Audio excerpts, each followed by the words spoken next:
आज हम बात करेंगे मियोसिस वन के बारे में। और अगर मियोसिस की बात की जाए तो मियोसिस जो है वो एक टाइप है सेल डिवीजन की। जैसे कि यहाँ पर हम अपने सामने डायग्राम में देख रहे हैं कि जो सेल है वो डिवाइड कर रहा है, और डिवाइड करने के बाद जो है वो आखिर में हमें 4 सेल्स नजर आते हैं। तो वो डिफरेंट स्टेजेस से गुजरता है और गुजरते हुए डिवाइड करता है। और मियोसिस को डिवाइड किया जाता है टू में, मियोसिस वन और मियोसिस टू में, जैसे यहाँ पर हम अपने सामने देख रहे हैं। इसीलिए जो उनके फेजेस हैं, जैसे यहाँ पर हम देख रहे हैं prophase one, metaphase one, anaphase one, telophase one, और उसके बाद साइटोकाइनेसिस, जिसमें कि साइटोप्लाज्म डिवाइड करता है और सेल मुकम्मल तौर पर एक दूसरे से अलग हो जाते हैं। उसके बाद हम देख रहे हैं prophase two, metaphase two, anaphase two, telophase two और साइटोकाइनेसिस, और आखिर में हमें 4 सेल्स मिलते हैं। लेकिन हम देख रहे हैं यहाँ से लेके यहाँ तक जो है ये मियोसिस टू है। और हम आज बात करेंगे मियोसिस वन, और उसमें भी इन डिटेल देखेंगे प्रोफेज वन के बारे में। तो मजीद समझते हैं हम एक एनिमेशन की मदद से। और एनिमेशन हम देख रहे हैं यूट्यूब का एक चैनल न्यूक्लियस बायोलॉजी से। तो यहाँ पर हम इसको प्ले करते हैं और साथ में इसको इनलार्ज करके देखते हैं। तो जैसे कि यहाँ पर हम देख रहे हैं कि मियोसिस जो है वो रिडक्शन डिवीजन भी कहलाती है, क्योंकि इसमें जो क्रोमोसोम नंबर है वो हाफ हो जाता है। और ये किन में होता है? स्पर्म सेल और एग सेल में। और स्पर्म सेल और एग सेल को गेमीट्स भी कहा जाता है। स्पर्म सेल जो कि मेल से आता है और एग सेल जो कि फीमेल से आता है। और इन दोनों का जब फ्यूजन होता है उसे जाइगोट बनता है, और मजीद डिविजन्स होती हैं और उसे कंप्लीट एक ऑर्गेनिज्म बनता है। लेकिन ये जो स्पर्म सेल है या एग सेल है ये बनते हैं मियोसिस के रिजल्ट में, यानी कि मियोसिस के नतीजे में। तो अब हम एनिमेशन को प्ले करके देख रहे हैं। जैसे कि हमने बात की थी कि मियोसिस को जो है वो डिवाइड किया जा सकता है टू में, मियोसिस वन और मियोसिस टू में।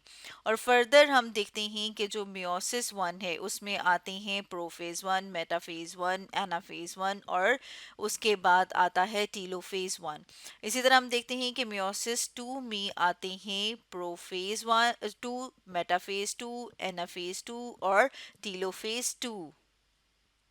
अब हम देखते हैं मियोसिस वन में, और उसमें हम बात करेंगे प्रोफेज वन की।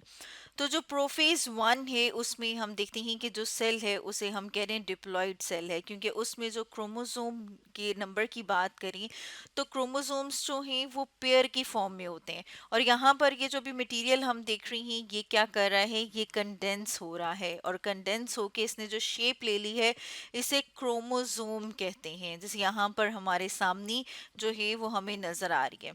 अब इसमें से भी हम देखते हैं कि यहाँ पर ये जो है ये इसका सिस्टर क्रोमेटिड है। और ये जो व्हाइट में हम देख रहे हैं हाईलाइट हुआ हुआ ये सिस्टर क्रोमेटिड है इस वाले का, ये जो हम देख रही हैं ब्लू में।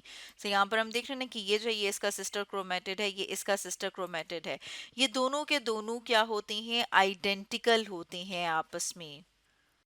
और ये जो सिस्टर क्रोमेटिड्स हैं ये जिस पॉइंट से एक दूसरे के साथ अटैच होते हैं उस पॉइंट को कहा जाता है सेंट्रोमियर, जैसे कि यहाँ पर हम अपने सामने देख रहे हैं। और ये जो सिस्टर क्रोमेटिड्स हैं ये आपस में बिल्कुल आइडेंटिकल होते हैं, यानी बिल्कुल एक जैसी होती हैं ये जो सिस्टर क्रोमेटिड्स हैं। अब हम दोबारा से एनिमेशन को प्ले कर रहे हैं। यहाँ पर हम देख रहे हैं कि हमें क्रोमोसोम जो है वो ये वाला और ये वाला क्रोमोसोम साइज में एक जैसा लग रहा है, शेप में एक जैसा लग रहा है। और ये ऐसे क्रोमोसोम जो कि साइज में हमें एक जैसे लगते हैं, शेप में एक जैसे लगते हैं, ये एक दूसरे के साथ पेयरिंग कर लेते हैं। अब जब ये इन्होंने पेयरिंग कर लिया तो ये टेट्राड बन गया है। टेट्राड का मतलब क्या है कि अब 4 क्रोमेटिड्स हैं, दो इसके और दो इसके नीचे जो क्रोमोसोम मौजूद है उसके। इसी तरह से यहाँ पर हम देख रही हैं कि इस क्रोमोसोम ने भी पेयर बनाया है जो इसके जैसा क्रोमोसोम है साइज में, शेप में। तो यहाँ पर हम देख रही हैं कि ये भी क्या है? टेट्राड है। तो इस तरह से पेयरिंग हो जाती है। और इनको हम कहते हैं homologous pair. Homo mean same, यानी कि जो एक जैसे होते हैं वो आपस में पेयरिंग कर लेते हैं, जैसे कि यहाँ पर हम देख रहे हैं अपने सामने। अब हम देखते हैं कि जो क्रोमोसोम है उसके ऊपर जो है ख़ास किस्म के जीन्स मौजूद होते हैं। और जीन्स क्या होते हैं? जीन्स जो है वो डीएनए का वो पार्ट, वो पोर्शन होता है जो कि प्रोटीन बनाता है, प्रोटीन को कोड करता है। हमारी जितनी भी इंफॉर्मेशन है बॉडी की वो मौजूद होती है इस फॉर्म में, जैसे कि यहाँ पर हम अपने सामने देख रहे हैं। इसके अलावा अब हम देख रहे हैं कि एलील्स। अब अगर एक चीज़ आप गौर से देखें तो यहाँ पर आप देख रहे हैं कि हमें बैंड्स जो हैं वो एक जैसे एक नज़र आ रहे हैं। एलील क्या होता है? Counter part of gene. यानी कि फॉर एग्जांपल हम कहते हैं कि यहाँ पर जहाँ पर मेरा कर्सर मौजूद है यहाँ पर आई कलर का जीन है, लेकिन एक के ऊपर जो उसका अलील मौजूद है वो उसको कलर देगा ब्लैक, और दूसरे पे जो काउंटर पार्ट है यानी कि जो अलील मौजूद है वो आई को कलर देता है ब्राउन। तो ये हम क्या कहेंगे? ये एक दूसरे के अलील हैं। अब हम ये कह रहे हैं कि क्रोमोसोम एक जैसे हैं क्योंकि इसकी इस जगह पर भी आई कलर का जीन है, यहाँ पर भी आई कलर का जीन है, लेकिन हो सकता है ये वाला जो जीन है ये ब्राउन को कोट करता हो कलर को और ये वाला ब्लैक को करता हो, इसलिए हम कहते हैं क्रोमोसोम एक जैसे हैं लेकिन आइडेंटिकल नहीं हैं। तो यहाँ पर हम देख रहे हैं कि दोबारा से कि जब इस तरह से पेयर अप हो गए तो अब इनमें जो नेक्स्ट स्टेप होता है उसे कहा जाता है क्रॉसिंग ओवर। से यहाँ पर हम देख रहे हैं अब इन्होंने क्या किया है? अपने पार्ट्स को एक्सचेंज कर लिया है। अब जब इन्होंने अपने पार्ट्स को एक्सचेंज कर लिया है तो इसका मतलब है कि ये जो सिस्टर क्रोमेटिड है अब वो बिल्कुल एक जैसे नहीं है। जैसे कि हमने यहाँ पर देखा था कि अगर हम इधर से एक लाइन ड्रॉ करते हैं तो ये वाला जो सिस्टर क्रोमेटिड है ये इस सिस्टर क्रोमेटिड के जैसा है, लेकिन जब हम यहाँ पर देखते हैं तो अब इनमें क्रॉसिंग ओवर हो गई है, यानी कि इन्होंने अपने पार्ट्स को एक्सचेंज कर लिया है। अब जब क्रॉसिंग ओवर हो जाती है तो इसे हम कहते हैं कि अब क्या हुआ है? रिकॉम्बिनेशन हो गया है। यानी कि अब न्यू जो है वो हमारे पास आ रहे हैं क्रोमोसोम्स, जैसे यहाँ पर हम देख रहे हैं ना। और इसी रिकॉम्बिनेशन की वजह से जो स्पर्म है वो मुख्तलिफ होते हैं, यानी एक ही पर्सन के जो स्पर्म है, ये स्पर्म इस स्पर्म से मुख्तलिफ है, ये वाला इससे मुख्तलिफ है। इसी तरह से एग्स जो हैं वो भी एक दूसरे से मुख्तलिफ होते हैं। और ये हम देखते हैं कि जो क्रॉसिंग ओवर है यानी कि रिकॉम्बिनेशन, इसी रिकॉम्बिनेशन की वजह से जो पेरेंट्स हैं उनके, अगर फॉर एग्जांपल हम कहते हैं कि ये जो पेरेंट्स हैं इनके 3 बच्चे हैं, अब ये जो तीनों के तीनों हैं ये अपने वालदैन से भी मुख्तलिफ होते हैं, और ये बहन भाई यानी कि जो सिबलिंग्स हैं ये आपस में भी एक दूसरे से मुख्तलिफ होते हैं। लेकिन इनमें कुछ खसूसियात एक जैसी भी होती हैं क्योंकि इनके पेरेंट्स सेम हैं, और वो किस वजह से है? रिकॉम्बिनेशन की वजह से। तो जो प्रोफेज वन है उसमें ये जो हमने जितने भी सीक्वेंस ऑफ इवेंट्स देखे हैं इनको भी फर्दर जो है वो कैटेगराइज किया जा सकता है सब स्टेप्स में। यानी कि प्रोफेज वन को अगर हम डिवाइड करें तो उसके आगे 5 सब स्टेप्स बनते हैं, जिसमें से सबसे पहला जो है उसे लेप्टोटीन कहा जाता है। लेप्टोटीन जो है जहाँ पर प्रोफेज वन स्टार्ट होता है और जो क्रोमेटिन मटेरियल है वो कंडेंस होता है, और कंडेंस होने के बाद वो शेप ले लेता है क्रोमोसोम की, जैसे कि यहाँ पर हम देख रहे हैं कि ये जो शेप हमने बात की थी वो अटेन हो जाती है। तो जब क्रोमोसोम की शेप आती है तो वो हम क्या कह रहे हैं? वो इसमें आती है लेप्टोटीन। इसी तरह से सेकंड जो इसका हम देखते हैं प्रोफेज का आगे फर्दर स्टेप है जिसे कि जाइगोटीन कहा जाता है। जाइगोटीन जिसमें कि साइनेप्सिस बिगिन होता है, यानी कि साइनेप्सिस स्टार्ट होता है। साइनेप्सिस में ये जो होमोलोगस क्रोमोसोम है, हमने कहा था ना कि ये बिल्कुल हमें एक जैसे लगते हैं, इनके साइज शेप एक जैसे हैं। तो ये जो है आपस में जब पेयरिंग शुरू करते हैं तो जब आपस में ये पेयर बनाते हैं तो ये एक पॉइंट के ऊपर एक दूसरे से अटैच हो गए। तो इन्होंने हम क्या कह रही हैं कि ये इन्होंने क्या बना दिया है? साइनेप्टोनिमल कॉम्प्लेक्स बना दिया है।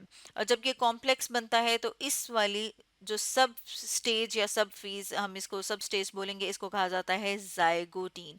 इसी तरह से थर्ड की अगर हम बात करें, इसे कहा जाता है पैकेटीन, और उसमें होती है क्रॉसिंग ओवर, जैसे कि हमने यहाँ पर देखा है ये इस डायग्राम में कि यहाँ पर हमें ऐसा लग रहा है जैसे कि क्रॉस बना हुआ है।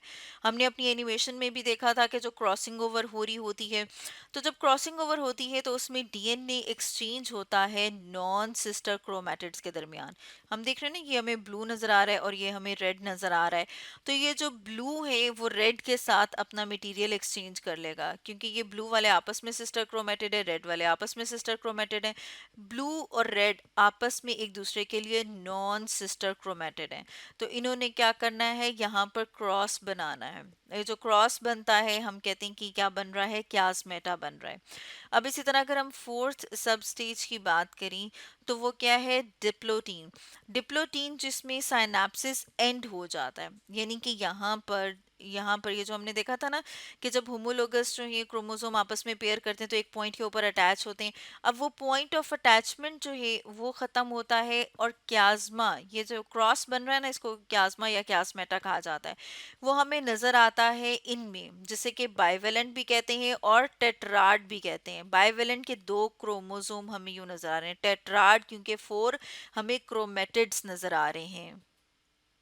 और अब अगर हम फिफ्थ इसका जो सब स्टेप या सब स्टेज है अगर उसकी बात करें तो उसमें डायाकाइनेसिस कहलाता है।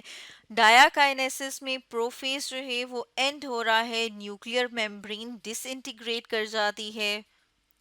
इसके लिए हम दोबारा से अपनी इस एनिमेशन को देख रहे हैं, तो यहाँ पर हम देख रहे हैं कि ये न्यूक्लियर इन्वेलप अभी मौजूद है और अब हम देख रहे हैं वो डिसअपियर हो गई है।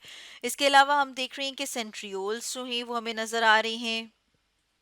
ये जो ऑर्गेनेल हैं, ये जो हम देख रहे हैं येलो से कलर में, इन्हें सेंट्रियोल कहा जाता है, जो कि एनिमल सेल में मौजूद होते हैं। इनसे खास किस्म के प्रोटीन्स, धागे की तरह की प्रोटीन्स निकलते हैं जिन्हें कि स्पिंडल फाइबर कहा जाता है, जो कि फर्दर डिवीजन में हेल्प करती हैं। इसके बाद जो फेज स्टार्ट होता है उसे कहा जाता है मेटाफेज, और बाकी के जो फेजेस हैं उन्हें हम डिस्कस करेंगे अपनी नेक्स्ट वीडियो में। तो स्टूडेंट्स, आज हमने डिस्कस किया मियोसिस 1 में इन डिटेल प्रोफेज 1 के बारे में।